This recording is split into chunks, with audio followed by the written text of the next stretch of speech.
Nigeria's long-term economic development plan, Nigeria Agenda 2050, is designed to transform the country into an upper middle income economy and significantly reduce poverty by 2050. Approved by the Federal Executive Council in March 2023, it succeeds Vision 2020 and the Economic Recovery and Growth Plan. Despite the pressing policy concerns in Nigeria, it is important to not only focus on immediate needs, but also plan for the future. In an ever-changing world, the policies made today will impact generations to come. With over 200 million people, and nearly half of that under 18 years old, Nigeria's future is young, vibrant, and full of potential. And this is why we must boldly invest in healthcare, education, technology, and economic opportunities. By 2050, our population could reach 400 million people, making Nigeria the third largest nation on earth. But the question is, are we ready? Welcome to the Leading Woman Show Policy Series. I'm your host, Abosede Jojogan, and on today's episode, we will discuss Vision 2050, Policies for the Next Gen, with our guests, Ms. Iklima Musa Salihu, Special Assistant to the Director General of the National Information Technology Development Agency. With a decade of experience in both public and private sectors, she supports initiatives advancing Nigeria's digital economy. Up next, we have Afolabi Adekayoja, a writer and political analyst. He's a pre-doctoral research fellow at the International Center for Tax and Development and a research analyst at the Center for Democracy and Development. Our third guest is David Ebube Nwachukwu, a strategic communications and policy consultant driving ethical supply chains and sustainable development in Nigeria's fashion industry. He is vice curator of the Abuja World Economic Forum Global Shapers Community. And finally, welcome Ms. Hadia Onono Mohammed, a final year student and head girl at Government Science and Technical College, Abuja. She's a dedicated gender equality advocate, founded the Young Girls in Science Club, has earned recognition for her academic and leadership achievements, and was the 2024 winner of the National Head Girl Competition. I'm really looking forward to this conversation, so let's dive in.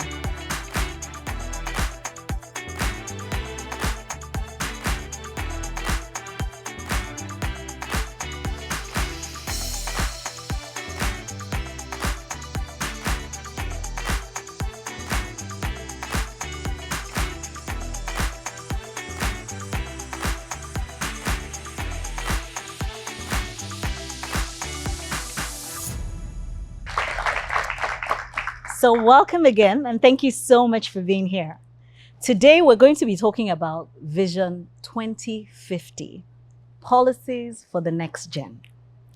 And I want to start with, how many of you, before coming here, had heard about Vision 2050? So Hadia, let me start with you. Did you know about Vision 2050? I've heard about Vision 2050, that's a policy for the next generation, stuff like that. Okay. What about you? It's a very crucial policy for us, just thinking about the youth and the future, how to address the current youth bulge. So. Fantastic.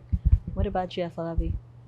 I think just similar to what Davey said, especially because if you look at previous milestone projects like Vision 2020, for example, a lot of it was still focused on the current administration, or at least just the current crop or the current generation. But the idea was that by that particular milestone, by 2050, there would be an expected transition in leadership. So looking at how that transition will be managed effectively to make it more impactful for Nigeria. Fantastic. Iklima, I feel like I know the answer to your question. Oh, really? That you already knew about it. Yes, I knew about Vision 2050, and this is specifically through because of the fact that I happen to work around regulations and policies, especially for the development of Nigeria. And for that to happen, you need to be abreast of what the plans are, not just the current plans, but the future plans for the next generation. So thank you. Awesome. So Afolabi, let me start with you. What role do you envision that young people can play in shaping the policy of Nigeria's future? Like Vision 2050, for example. I don't know how many young people were part of that, but generally, what role can young people play in shaping policy that impacts on the future of Nigeria? A very huge role. And I think one of the most important factors when you look at how many of these visions come about is that a very key term right now is about resilience. They're looking at resilience, sustainability. It's really about making sure that when these plans come to fruition, how do we make sure that they are future proof? Because one of the big concepts really is that we don't know what the year will look like. We don't know what that period will look like. So if I take us a bit further to, let's say, the MDGs and the SDGs, when the first crop was developed, which are the MDGs, the idea was that there will be sustainable progress by the time we get to that particular milestone. And then by the time we got there, it was like, you know what, there are actually many more gaps that haven't yet been plugged in. There are many more issues that have arisen that we didn't expect. There are many more things that we actually need to cover to be even much more impactful. So now we're creating the SDGs. Yeah. And by the time we get to that particular milestone, which will be in a couple of years, the idea then will now be, so what is the next iteration? What does that look like? So when it comes to now crafting and working on Vision 2050, I think what's really important is to make it future-proof. And that's where the youth come in. So youth mentality, youth mindset, a much more entrepreneurial, but also really adaptive approach to looking at the fact that many of these problems, many of the situations that we have right now will likely evolve. Some of them might change. Some of them might be much more important. Some of them might even be less prioritized by that point. And it's about making sure that the youth, the people who are likely going to be driving those particular visions and actually taking it to conclusion are better prepared and better placed to make sure that it gets that is effectively carried out. That's interesting. And David, I mean, you represent the creative economy, for example. What role do you think that young people in your sector can play in shaping the policy of the future? That term, creative economy, is too big of an umbrella term. They lump everything, entertainment, garments, and textiles. So I think it's very important for players within that space to begin to identify themselves, because using the term creative, when you can actually be very explicit and say, I work within the garment and textiles industry, I'm a fashion designer, I do this, these are the tools that I need, these are the policies that I need. If it's in terms of making sure that there's access to factories in order to produce, or ethical fabric sourcing, or access to power those businesses. And then on the entertainment side of things, IPs, law, just making sure that there's a safe ecosystem. So if those players are able to actually define for themselves what it is that they want and actively take up a role, then they continue to allow people within the government to just lump everybody under one umbrella term. So in a nutshell, just making sure that they're actively taking up space and defining what they need. And then in that way, you're able to identify, because you can't develop a policy without the data, without the research, without knowing what it is that they need to solve the problem to then start that process. Thank you for that. I mean, I hear you clearly about defining what exactly it is that you're trying to solve for, and therefore policy making becomes much easier. Hadia, what do you think? What role can you play as you're sitting here? What role do you think that young people in your generation can play in shaping the future that you will live in? Okay, thank you very much.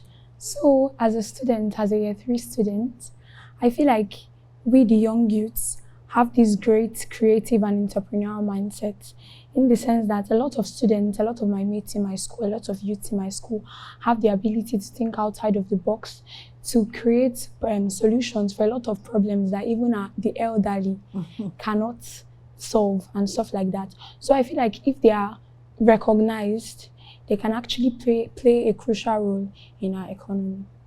Fantastic. And Iklima, I feel like you will see this in your work every day. So can you share with us some of the ways that you're engaging young people to actually shape the policies that your agency implements? We see young people as a key aspect of everything we do at the agency because they are the cornerstone of policies, strategies, and whatever. Because the angle that we work with in the technology sector is where you find a lot of young people Absolutely. innovating and doing explosive things. And for us, it is about co-creation. But let me remind us of something that Paul Kagame once said. He said the future of Africa, the future of our world, is in the hands of the young people that bring in fresh creative ideas and skills that will help solve the challenges tomorrow. And which is also what she tried to say, right? They are fresh, they come in with fresh perspective and fresh ideas, outside the box ideas. So for us, beyond creating regulations, our regulations are not really an armchair theory regulation, but our regulations are co-created with the ecosystem. And when you look at the ecosystem, you understand that the ecosystem are all young people. And they bring in the ideas of how the next generation can be able to, harness the potentials of our economy. And with that, we have co-created a lot of regulations. We've done the code of practice with the young minds. We've done a lot of strategy. Our Honorable Minister of Communications, Innovation and Digital Economy is currently working on an AI strategy. And we know AI has no bounds. It is the technology that hasn't happened yet. I mean, it's that technology that doesn't have limit, like I said. So we have those regulations in place. And aside from that, we do a lot of capacity building programs in collaboration with key people. At some point, we collaborated with the World Bank, where we implemented Gina Mata, Gina Al Umma initiative, is a training specifically for women.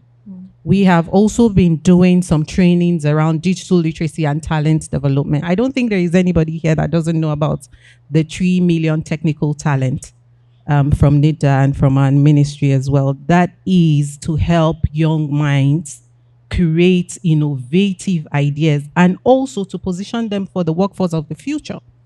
We also have an initiative on digital literacy for all, where we're currently working with the youth corpers to ensure that we cover everywhere around the nation, and also to ensure that by 2027, we get a percentage of 70% digital literacy in the country. And through the National Digital Economy Policy and Strategy document for a Digital Nigeria, which is a document to be implemented between now and 2030, we intend to raise Nigeria's digital literacy level from the current level to 95% by then. So these are some of the programs we're doing. Fantastic. Thank you so much.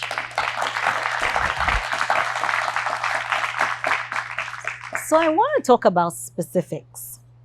Based on, we're the ones who, policy is for us, right? It impacts our daily lives.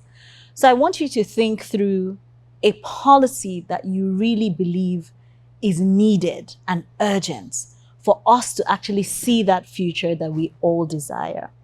If you were to think of one policy that if you were president or something, right, that you will put in place today, what would that policy be?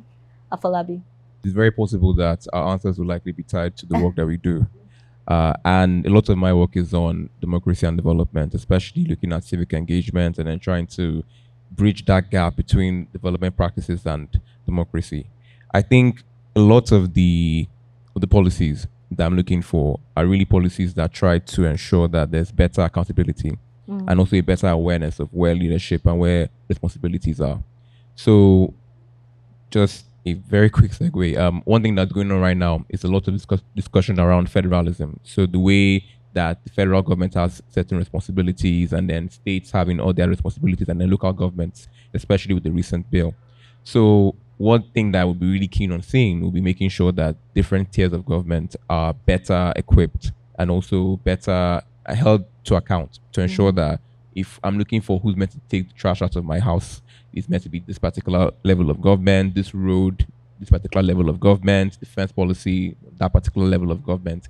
And what I hope will happen is that by the time that there's better awareness of these particular responsibilities, then what will happen will be that citizens will be able to hold leaders to better account. We'll have better voter turnout, for example, at local government elections and state governorship elections. And then what that means is that we now have a much more engaging and a much more vibrant civic minded electorate. Yeah. Because the only way that leaders get away with anything is because they know that nobody will hold them to account. Yes. But if we have a younger population that is much more vibrant, much more engaging, it's a Rostoki generation, then we know that leaders will now know that they have to work to continue to earn the trust of the people. Yeah, awesome. Hadia, what policy would you like to see? The policy I would love to see is that women or girls have the right to go into politics and play roles in our economy. And also, there should be no age brackets. For example, there are some people like Nigerian governments now, it's only like people above 18 that are allowed to contest for elections. But there are other people that are below 18 that have some mindsets that can actually improve the economy. So why can't there not be a room for these people to like display their ideas, and the people leading us can actually take them up and build the economy? That's what I Fantastic, fantastic. Give her a round of applause. All right, so we will be right back after this break to continue our conversation.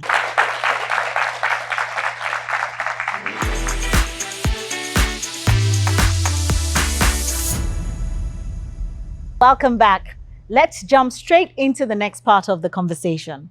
So David, I would love to hear from you. What policy would you like to see for the future that we desire? Because of the work that I do, there's a lot of policies that essentially we would need to make sure that those come to life. But I will say this, in Nigeria already, we have a lot of like great policies. We know how to design, we know how to write bills, we know how to do. I think it's down to the implementation.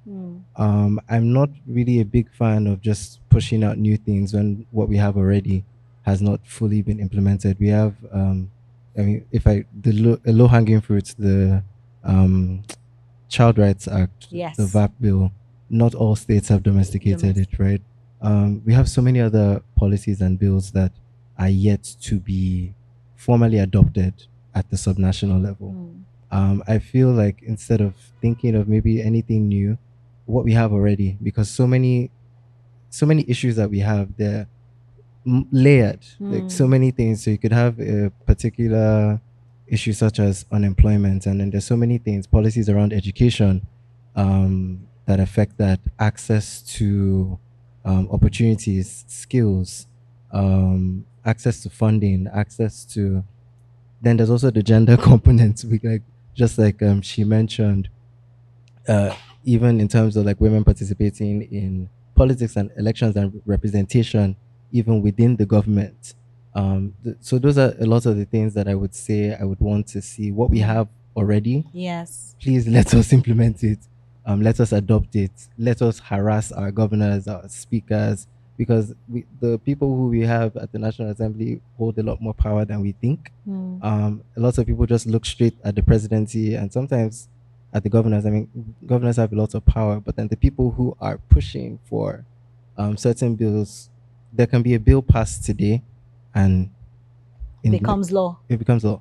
Yeah. So yeah, let's all begin to think about that. Thank you for that. One of the things I think you've highlighted there is we're definitely not short on policies. And the point that you make that's really important is if at this time we had implemented some of the policies that we've had, like the national gender policy that we've had since 2006, we probably wouldn't need new policies to solve challenges that have been caused as a result of not having implemented those policies. So I think that's really a very important point. Iklima, what policies do you want to see? I'm going to be a lot more biased now, or selfish rather, to speak about the gender angle of it. Yes. And this is because I don't think a lot of people really do understand the strength that lies around them. Now, looking at statistics, for instance, let's talk about global gender gap report. Yes. The latest one, 2024, that was launched in June. Yes. Nigeria has a population of 218 million people. Out of that population, women stand at 108, while men stand at 110. Now, with putting a lot of perspective into those numbers, you would understand that 50% are men and 49.4% are women. Yes. That means we're almost at 50-50. But the issue is, why don't you find a lot of women thriving within a lot of sectors? Technology sectors, industries, health, education. Why are we laid back? Although we have this number of population, it means that something is wrong. Yeah. And you know, the report also talks about 4 angles of it. One is economic participation and opportunity that women don't have. It talks about educational attainment. It talks about health survival and political empowerment. We have seen a growth between last year till now from 10% of political empowerment to 16%. And that is because of the deliberate action of the current administration in ensuring that women participate or are given leadership roles, such as ministerial appointments that we have seen. Beyond that, the parity continues to exist, and it is a pressing problem. And these problems are key issues that we must talk about, and something has to be done. Yes. We have women economic empowerment policy, but that means we need to do something in terms of ensuring that these gaps are being closed appropriately. Yes. And for that, we came up with a national gender digital inclusion strategy to close up the gap that we have seen. And mainly because even in the innovation or in the tech innovation ecosystem, last year, we had an investment of $2.4 billion into Nigerian economy. Out of that, we had only 15% of female-led ventures had a little bit of those investment. That means that there is a funding gap. Yes. That means that there is no awareness. And for that to happen, our strategy is working around 4 to 5 areas. Firstly, creating awareness, mentorship, and advocacy to make people understand that there is a space for women in the tech industry as well. This is largely, again, because of one of the statistics that NBS talked about and said until now, 54% of Nigerian men still believe that STEM courses end for girls like her or people like me. So something needs to be done. We need to, create that awareness. Yes. We need to build skills. Our second pillar is focused on building skills, not just digital literacy skills, but then talent development as well. Third pillar is talking about data. Fourth pillar is talking about access to tools, because we need to give them access to the right tools so that they can be able to use them in the future. And our fourth pillar is talking about leadership, career progression, and all of that. Fantastic. I'm not going to stick. Yes. Yeah. No, thank you. Thank you so much for that. And you really, yes. Really nice segue to my next question. I mean, Hadia, you heard her. They want you to be involved. They want you. This is your future. But what do you need to be equipped with? She started talking about tools there. What do you think you need to be equipped with to actually play a more active role? What are the tools? What are the resources that you need to play a more active role in shaping your future? Okay. Firstly, we need empowerment programs. Not all schools, for example, here in Abuja, not all schools in Abuja have a lot of equipment programs. Not all schools have all these teachers that can teach them to their expectations. They don't have, let me say, the facilities that they will need. In my school is a government school, so it's not everything we have. Just youths, other people's outside, coppers and other NGOs that will just come, give us some empowerment programs and stuff like that. Then we'll go for competitions, but not all facilities that we have. I feel like the government should look into these problems that we have about facilities and poor people teaching the students. So when they look up to these problems, they should go to government schools, most especially because most private schools have these facilities. Yes. Then after going to this government school, they should pick up people, even the people that are not interested. They should try to empower them, try to tell them the use of all these. And I feel like the economy will become a better place. Awesome.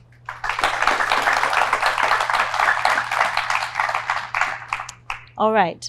So Afolabi, what do we need to equip these young people with, right? What are the tools? What are the resources to shape that future that we're talking about? I think the very first thing is to make sure that the average Nigerian youth who goes into the labor force today is at the same level as their peer or contemporary in other parts of the world. So what does that mean? It means that we also need to take an idea or take a leaf from other countries that are actively trying to ensure that their generations are better placed to actually drive the future. So things like really revising our curriculum, revising the focus that we have in terms of particular subjects matters, like STEM subjects, but even just really trying to make sure that we have a much more robust understanding of how these things work together.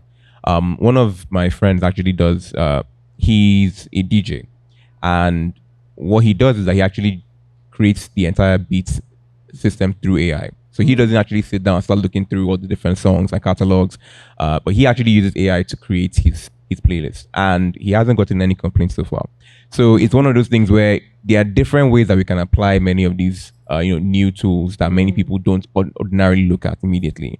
Another friend of mine has actually used AI to really compare different policies from the 1955 development plan all the way to date and track some of the ones that have actually been repeated over and over again.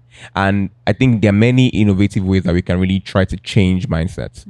That now brings us into a second issue, which is looking at how we can make sure that when we have young Nigerians that are now into the labor force, how can they actively stand out? Even those who are jackpotting, for example, how do we now make sure that Nigerians stand out to the point where even in other sectors or in other parts of the world, people are actively looking for Nigerian talent?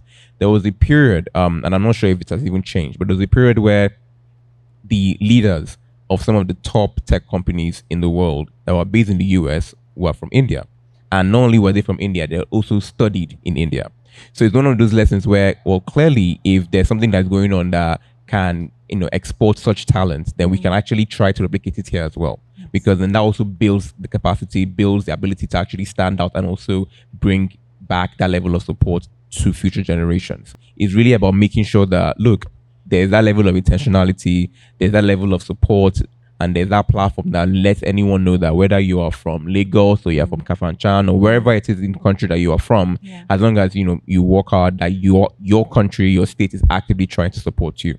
And if you have somebody who grows up with that belief, who grows up with that sense that, you know what, I'm a Nigerian and I can do what I want to do, and I do what I need to do, then really there's nothing that can stop us. Fantastic. Well, give him a round of applause. We'll take another break, and when we return, we will take some questions from our audience.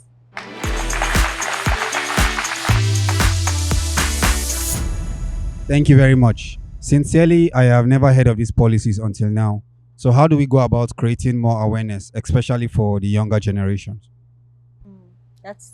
I'm not surprised to hear that, I have to be honest. But David, what would be your thoughts on how we create more awareness on a policy that was created for the people and they don't even know about it?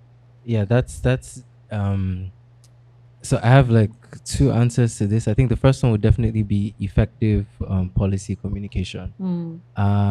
Because I think the biggest issue, and even the end bad governance protests that happened in August, that was, I think, one of the biggest problems, because if you would even speak to the average Nigerian who was protesting, at the end of the day, yes, we want to solve the problems, and yes, you want to shake the government, but realistically, even if there are certain issues that are being addressed, these things are in phases, these things take time for certain things to take effect. There's no policy that would come out today that would end hunger tomorrow. That's just the reality of it. But it's then to the people who are ideating these policies, creating these bills, to know that as you're developing these things, how are you speaking to the people? You don't need to talk at citizens, but effectively communicate. So the challenge would then be to the National Orientation Agency, ministers of information, to effectively look at how they're communicating these policies to the average Nigerian. This is how it's going to work for you. Do you want to disseminate the information in languages that people can understand? You're not only Right. putting it in English. Not everybody can speak English. We have so many languages in the country. What about in Pidgin? How are you meeting people where they are? Right. Letting them know that, okay, this is what is in place. This is how it's going to affect you. No be today where it will happen, but at least, just letting you know the timelines they and the move. time frame. Then another thing is I happen to be a member of a community of young people called the Abuja Global Shapers Community. And we had a recent design workshop with the NESG, and it was basically on bridging gaps, so establishing youth inclusive frameworks for youth inclusive policies, both in the private sector and the public sector. And across the room, the biggest thing was making sure that in every step of the process, there are young people involved, not young people from an elite background, but making sure that young youth representation, like right down to the grassroots, giving them an opportunity to shadow people who are creating policies, development practitioners, even in the private sector, making sure that they're aware of these processes and just grooming them, because they, of course, would need to sustain and continue and not, Yeah. but Fantastic. Thank you very much. Do we have one more question? My question is this: as young people, what role can we play in supporting the government achieve these goals? So young people want to support government. What role can they play, Afolabi, to support government? I think, first of all, it's a very fantastic question. But I think the most important thing that anybody can do is to hold government to account. So make sure that government actually knows that you know what is that going on. Yeah. And if you look at an example like NSAS, right? There was a period where almost every year they kept on making the announcement that SARS had been prescribed and then it had been changed. But then it was only till 2020 when there was a very clear message that, okay, you know what, if we don't actually make a very clear statement, then things will not stop. The same thing when we go back to even 2011 with the fuel subsidy protests. We go to the unfortunate kidnapping of the Chibok girls. At every single juncture where Nigerians have made their voices loud and clear to the government has actively needed to respond. Whether because they are selfish that, you know what, if these people don't believe that I'm working, then I don't get reelected, or because they actually know that they are also affected. And it's really about making sure that we make that a priority. Yeah. So in holding government to account, what you're not doing is that, one, you're letting government know that you're aware, which means that they will be evaluated on that particular metric. Two, you're also forcing government to say, okay, how can we make sure that they know that we're working on them, which is now where it comes into inclusivity, like David mentioned, bringing people into the room to make sure that, you know what, in these plans that we're making, in these different solutions, we are having different voices. The most important thing that anybody can do to hold or to really help government is to remind government that you know and that you are aware and that you're going to keep them holding them to account to make sure that they actually follow through. Fantastic. Well, I also want to hear Iklima on that. You're in an agency of government. How can young people support some of the policies that you have more actively? You had talked earlier about what you're doing, how you're bringing them on board, but how can they support your work and pushing the policies that would impact their future? Okay, like I said earlier, at the heart of everything we do is co-creation. We don't want to sit at the comfort of our offices and just write policies or regulations, because we understand that those issues are out there. Yes. And we don't thrive within the ecosystem. We are players in the ecosystem, but you people are the ones to tell us about what your challenges are, what bottlenecks exist, so that we can be able to, close up the gaps out there. I will say, for me, is trust. It should start from trust. over the years, there is already a distrust between citizens and government. Citizens don't trust what government says. We have a lot of nice policies in place. One of it, especially, that is going to touch the lives of young people is the Nigerian Startup Act, which I'm not sure a lot of people know about it, although we're trying to create awareness on the instrument. It's a legal and institutional framework for the development of startups. That means giving incentives to startups, pioneers tax, pioneers tax incentives, a lot of capacity building, talent development, infrastructure development, and all of that. But you need to trust the government before you can hold the government accountable for not doing it. But when you see things coming out of government and you just think that, these people are here again, they're not even going to implement it because we have fantastic policies that hasn't been looked at. It's not every government, or it's not, government hasn't failed in all spheres. I talked about political empowerment that has happened, and we have seen it statistically between last year till now. So the government is trying to put a lot in place. But until and unless you trust, there is that trust and connectivity between the government and its citizens, then you can be able to then say, I am here to help. For instance, at NIDA, we have a rule-making process. If at all citizens feel, or any group feel like there is the need for us to have a policy or a framework or whatever, you go to the website, you put in your submissions, we review it, we call you in, we don't do it, but we will facilitate and ensure that those frameworks are being put in place. But we usually don't get a lot of inputs or a lot of submissions from people. That's because they don't trust government. So basically for me is we're ready, we're open, we want to work with you, but you need to trust us. Fantastic. I think that's a really important point. So many times we talk about citizens trusting government and government needs to trust. So it should be a mutually beneficial relationship. Fantastic. Well, we've tackled some very important questions and I'm glad we did. Let's hear from a few people out there before getting final thoughts from our guests.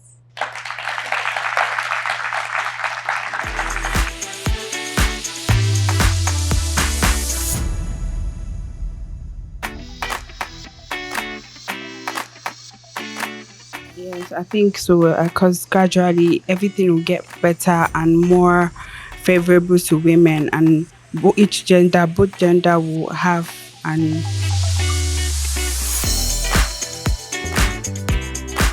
women empower, the ability of women to be able to do what they are most interested in, and like women in tech, other empowerment. Create a platform where women are recognized, women in power, women in tech are like worldly recognized and appreciated. Thank you. But there should be like a policy that, okay, maybe there will be like their registered names or something, like try to give them first care first before you start payments, like treat them first. They should effect it to see that women have better chances in their educational standard. If government can give women loan, we will put it for market will be equal. They should put in more cash into the system and change their policy towards the people.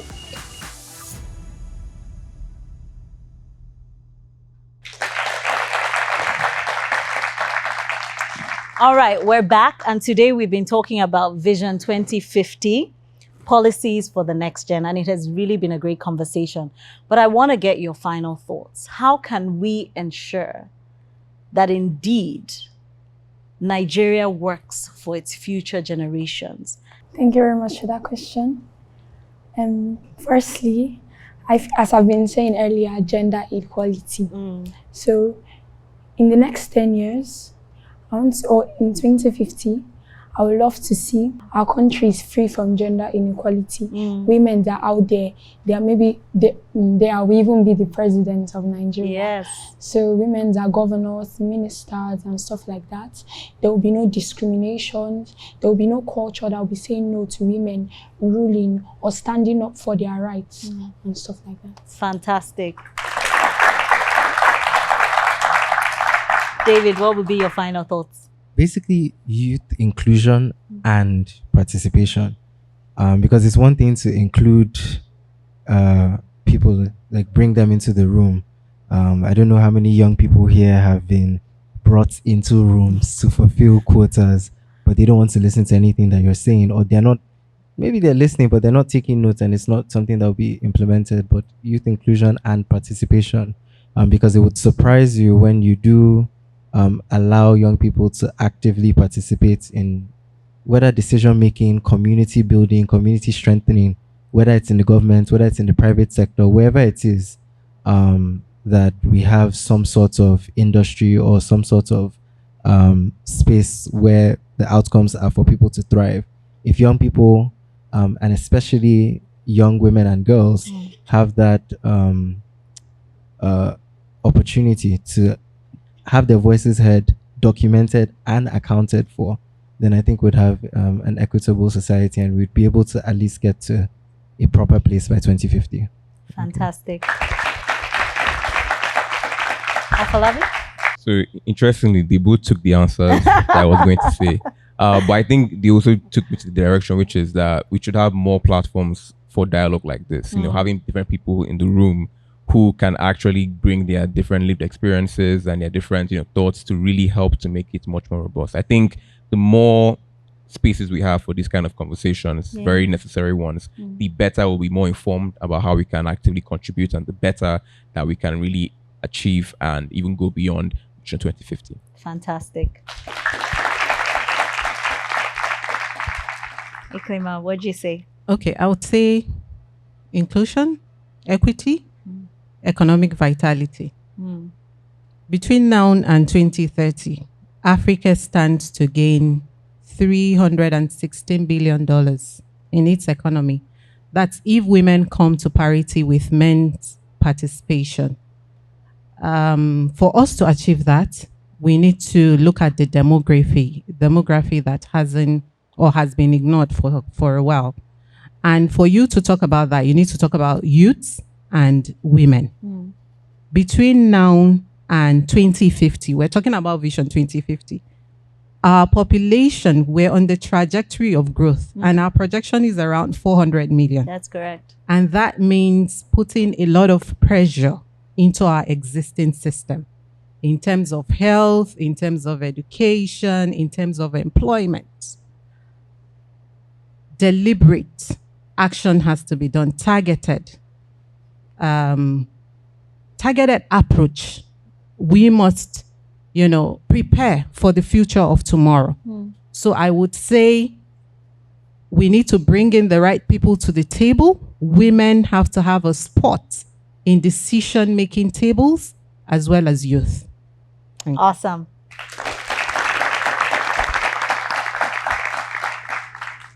It's been such an insightful conversation on today's episode, and we would like to say a big thank you to our guests, Ms. Iklima Musa Salihu, Afolabi Adekayojo, David Ebube Nwachukwu, and Hadia Onono. To our audience, thank you for being such a valuable part of today's discussion. Don't forget to subscribe to our YouTube channel, follow us on social media to share your thoughts on the episode using the hashtag on your screen. I'm Abosede Jojogan. Remember, women's leadership can change everything, everywhere. See you next week.